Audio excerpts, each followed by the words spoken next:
We know very little on the history of this painting. This is why conservation is so important, to try to find out the real history of this painting. We're undertaking conservation treatment on this painting in particular because over a period of time and various campaigns of restorations, the original artistry got lost. We know that it was in a collection in the United States in the early 20th century, and it passes through several hands until it reached the collection of a museum. But the painting can tell us a lot. The first thing that I saw was a lot of discoloration and muted presence of detail. But then, you know, as we started to look at the painting, more and more started to reveal itself.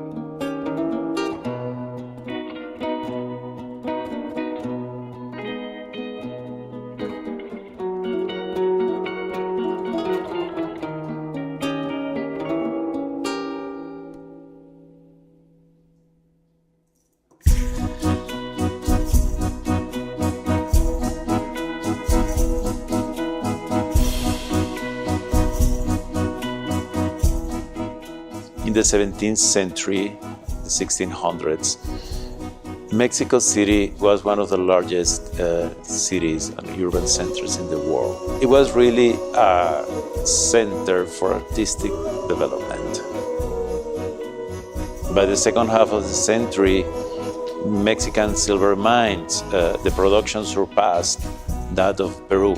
It was a major trading center because all the merchandises that were coming from Asia, from the Philippines, through the Manila Galleon, were sold in Mexico City on their way to Europe.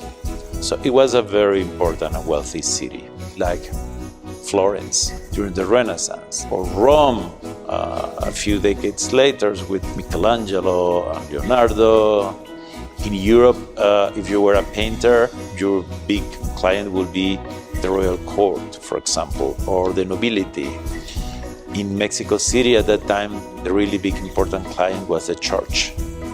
And the upper classes would pay for artistic works of importance to be done for churches or monasteries or brotherhoods.